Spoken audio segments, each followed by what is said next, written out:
A dark room. Smoke. A door bursting inward. Two figures inside, both moving, one of them holding nothing. The operator coming through that door has less than a second to look at both of them and decide which one walks out of the room alive. Most people think the hardest part of that job is the shot. Most people are wrong. The shot is the part the audience sees in the documentary. The hard part is the half second before it. The decision the public never watches. The one mistake that ends a career and a hostage in the same instant. Tonight you are going to see the framework behind that half second, the discipline that turns chaos into a survivable choice. The training that runs inside the close-quarter battle facility at Fort Bragg, the building operators have long called the House of Horrors. The doctrine written by an Air Force colonel named John Boyd. Observe. Orient. Decide. Act. 4 words that describe what happens between the doorway and the trigger, and the reason the operator who walks through that door has done this same exercise 20,000 times before he ever did it for real. Stay to the end for the framework that turns a half second of chaos into a decision a man can survive, and subscribe now. The next operator breakdown drops tomorrow. There is one mistake the discipline does not forgive. The operator who shoots a hostage cannot be retrained out of it. He cannot be coached out of it. He cannot be excused with the chaos of the room, the noise of the breach, the smoke that fills the air the second the door breaks. The unit treats that error as a failure of the entire enterprise. The man who survived selection, who completed the operator training course, who has been trusted with the equipment and the deployment slot and the seat on the aircraft, has just failed in the only way the unit cannot allow. The reason is not sentimental. The reason is operational. The Tier 1 hostage rescue mission is the most politically delicate use of force the United States can authorize. The country that lets the operation go forward is risking its own consent. The hostages are the entire reason the operation exists. Killing one of them with the rifle that was supposed to save him does not just lose a single life. It loses every future operation the unit might have been allowed to run. The next call from the next country in the next crisis does not come. The Pentagon understands this calculus in concrete terms. The Iranian embassy assault in 1980 was watched live on global television. Every subsequent hostage rescue mission has been planned with that same audience implicitly in the room. A clean operation buys the unit the next decade of operational latitude. A botched operation, with a dead hostage on camera, retires the unit from international work for a generation. The men who built the modern Tier 1 hostage rescue discipline knew that the wrong shot was not just a tactical failure. It was a strategic event with consequences that outlast the operators who fired it. That is the burden the operator carries into the room. He is not just clearing a target. He is, in a small way, carrying the future of every operation his unit might one day be authorized to run. The discrimination skill is what the Pentagon measures him on, and the discrimination skill is the only thing that keeps that future intact. This is not an American conclusion. The standard was set by the British on May 5, 1980, the day the Special Air Service ran the assault on the Iranian embassy in London. Operation Nimrod. The hostages were rescued. Those who died were killed by the terrorists, not by British rifles. The world watched the BBC broadcast and concluded that an elite unit could clear a building full of armed men and not kill the people inside it. From that afternoon forward, the modern hostage rescue mission has had a published standard. The Delta operator walks through the door inheriting that standard. The shot is not the test. The shot is the consequence of a half second of decision that comes before it. To produce that standard, the unit had to build a place where the consequences of the wrong shot could happen 10,000 times without anyone dying.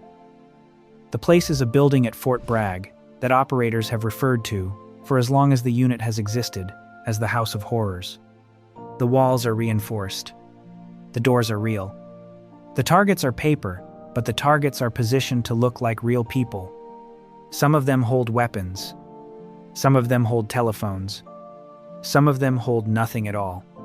Some of them are women. Some of them are children. The operator has to learn the difference, at speed, with live rounds, while moving.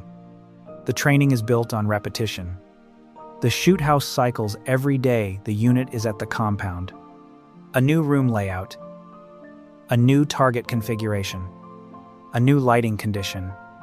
A new piece of furniture knocked over to obscure the angle.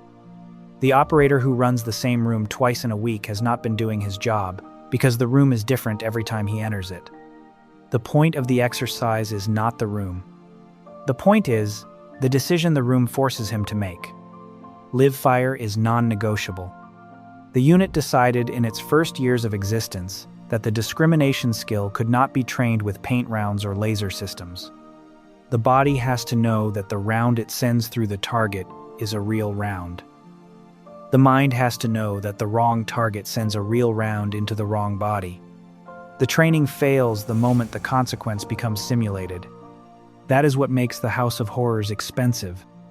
It is also what makes it work. By the time an operator runs a room for real, he has done it under live fire conditions thousands of times. The room is not new. The figures inside are not new. The decision he is about to make is not new. The only thing new is that the targets, this once, are alive. The framework behind the decision is not a Delta invention. It was written in the 1960s and 70s by a United States Air Force colonel named John Boyd. Boyd was a fighter pilot turned military theorist. He spent his career studying why one pilot prevails in a dogfight and another does not.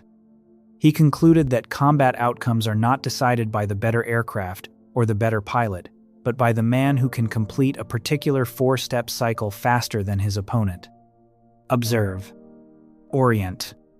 Decide. Act. Boyd called it the OODA loop.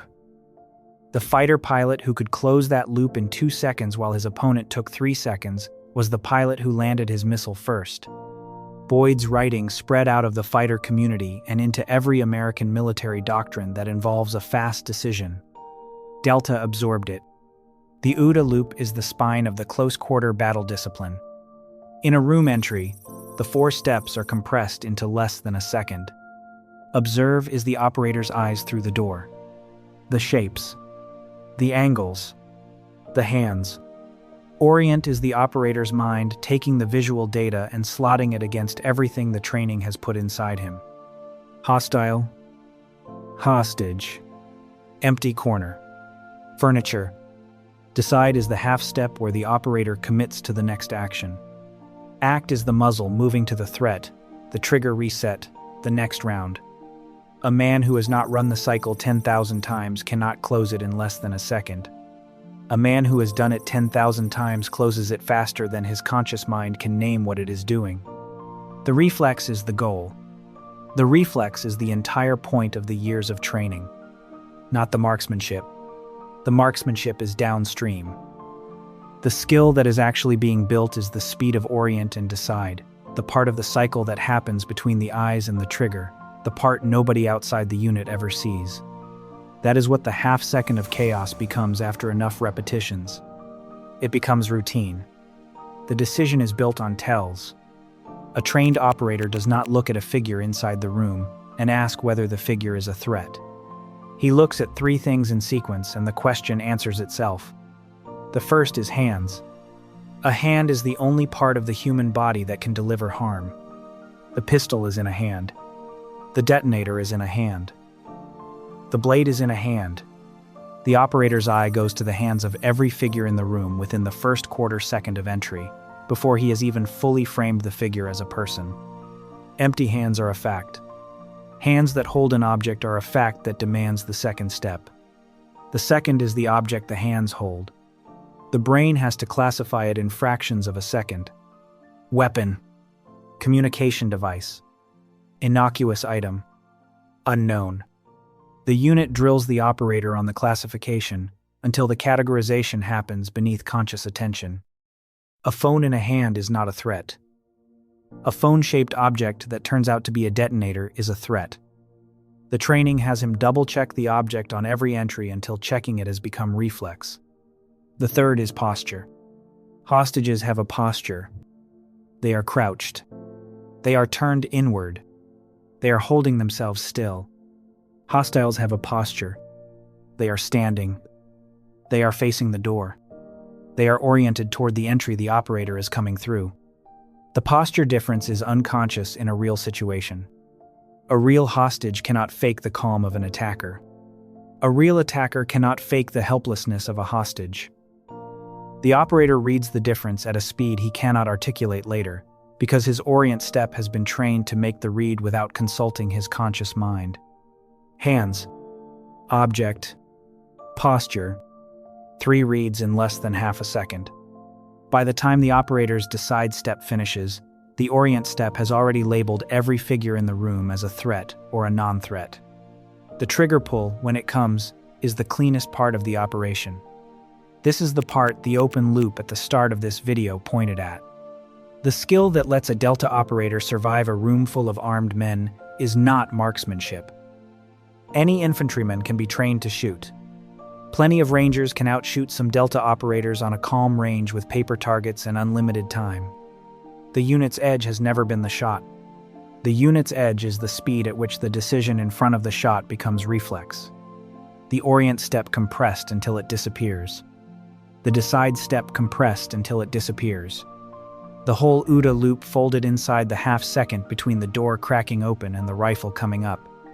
Other infantry units in the American military study the same loop, train the same room clearing, run the same drills. None of them run those drills as often, as live, or as varied as the unit at Fort Bragg. The repetitions are the difference. The shooting documentary the audience watches at home shows the trigger pull, the flash, the figure dropping. The documentary cannot show the part that actually mattered, because the part that mattered happened inside the operator's head 3/4 of a second before the trigger broke. The recognition of the hands, the classification of the object, the read of the posture, the commit to the action. The shot itself is downstream of all of it, and the shot is the part everyone gets wrong. Here is the line for the comments. Anyone can be trained to shoot. Almost no one can be trained to decide in half a second whether to. If you have ever had to make a fast call under pressure, tell us, does speed like that come from training, or is a man simply born with it? If this gave you a new respect for the decision behind the trigger, subscribe. The next video reveals the one mission Delta has to hand to Dev Group every single time.